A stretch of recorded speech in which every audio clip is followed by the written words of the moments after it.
Um, Baik, bismillahirrahmanirrahim. Assalamualaikum warahmatullahi wabarakatuh. Perkenalkan, nama saya Irfan Denis Bahari. Saya adalah mahasiswa PSDK Pangandaran ber-NPM 246. Saya di sini akan memperkenalkan bagaimana cara melakukan pertolongan terhadap orang yang ditusuk atau tertusuk pisau. Nah, video ini bereferensi dari video yang telah saya tonton beberapa hari yang lalu di mata kuliah K5. Nah, fungsi dari pertolongan ini yang pertama itu agar si korban ketika dilakukan pertolongan tidak malah memperparah atau memperburuk keadaan si korban. Caranya, yang pertama kita jangan panik terlebih dahulu, dimana kita harus mengobservasi terlebih dahulu. Apabila misalkan ada benda-benda lain yang misalkan dapat memperburuk keadaan atau dikhawatirkan memperburuk si korban, kita harus singkirkan, kemudian beri ruang. Setelah itu kita harus menelpon pihak yang dalam hal ini seperti ambulan, kemudian polisi apabila misal itu kejadian ditusuk gitu kan. Yang pertama, setelah kita menelpon, kita jangan sampai menyentuh ataupun mencabut pisau yang telah tertusuk. Karena kalau misalkan kita langsung mencabut, itu banyak sekali resiko yang ditimbulkan. Seperti misalkan terjadi pendarahan hebat, kemudian nanti juga dapat mempersulit tenaga medis yang akan menangani. Kemudian apabila misalkan kita memegang pisau ini dan misalkan itu adalah kejadian ditusuk, kita akan dicurigai salah satu dari pelaku penusukan. Jadi itu sangat riskan sekali. Jadi diusahakan jangan sampai menyentuh. Kemudian kalau misalkan kita menyentuh dan juga ingin mencabut, ditakutkan ini lubang tusukannya akan semakin parah. Jadi mending dalam hal ini kita biarkan saja sembari menunggu tenaga medis datang. Nah, kemudian kalau misalkan kita mampu dan kita tidak takut dan kita berani untuk melakukannya, kita dapat melakukan langkah-langkah fiksasi di mana kita akan membuat balutan di sekitar area tusukan untuk supaya pisaunya tidak banyak gerak ke sana dan ke sini. Jadi kalau misalkan banyak gerak kan nanti si pisaunya akan memperlebar area tusukan. Caranya, pertama tekadkan niat terlebih dahulu. Yang kedua, kita siapkan alat-alat.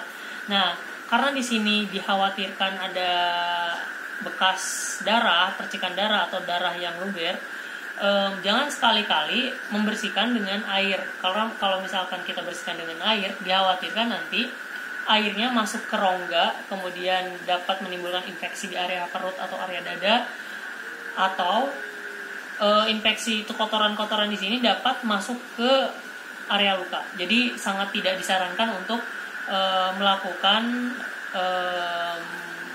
penyiraman terhadap luka dengan air.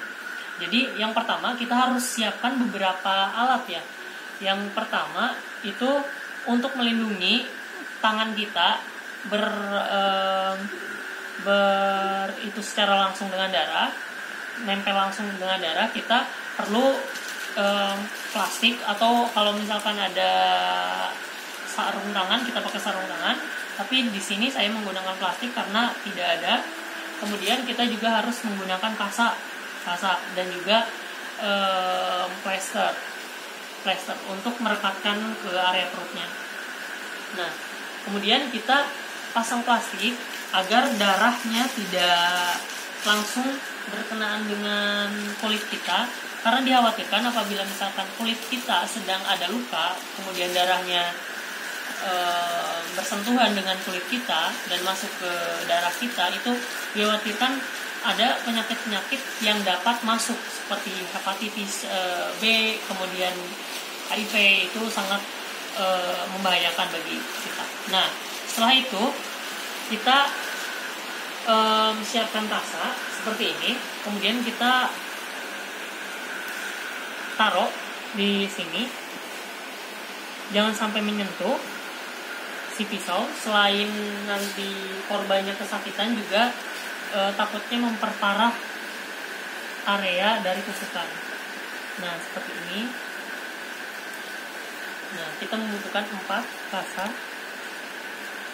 Nah, seperti ini. Fungsi balutan di sini untuk supaya pendarahan tidak banyak dan juga si pisau tetap tidak bergerak selama nanti pemindahan. Nah, seperti ini. Seperti ini. Nah, apabila misalkan sudah, kita lakukan perekatan dengan plester supaya kuat.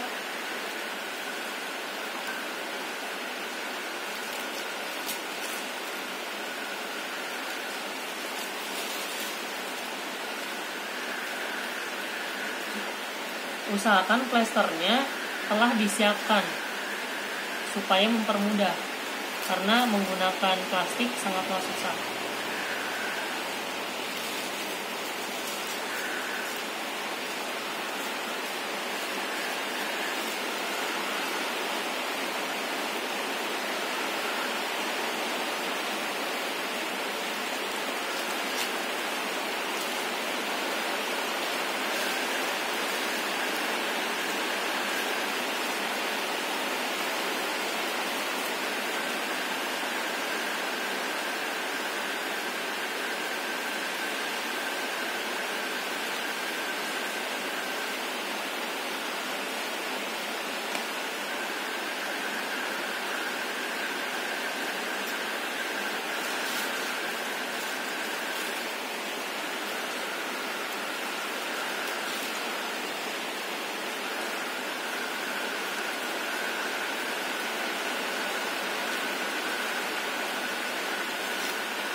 Baik, untuk plester sendiri sesuaikan dengan kebutuhan. Apabila misalkan dirasa cukup, sebaiknya dihentikan.